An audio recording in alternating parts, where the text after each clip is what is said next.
Сайн мэцэн үү? Өнөөдөр та бүхэндээ ScanBot-ыг ариутгах зааврыг танилцуулах болно. Өвчтний амнаас ScanBot-ыг авсны дараа гадаргуу дээрх бохирдлыг арилгахын тулд усанд дор хаяж 1 минут зайлна. ScanBot-ыг 15-аас 30 градус Цельсий температуртай усаар гараар цэвэрлэнэ.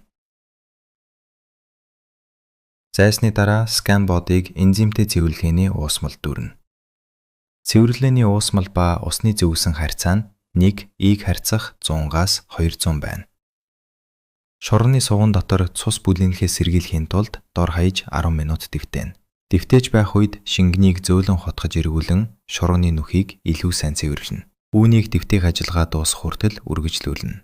Үлдэгдэл энзимтэй цэвэрлэгчийг арилгахын тулд ScanBot-ыг нэрмэл усаар дор хаяж 1 минут зайлна. ScanBot-ыг гадаргуу бохирдолгүй болсон эсхийг шалгана.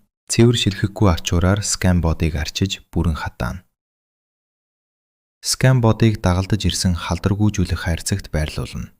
Халдаргүйжүүлэх хайрцгийг өндөр температур, өндөр даралтын ариутгалын уутанд битүүмжилнэ.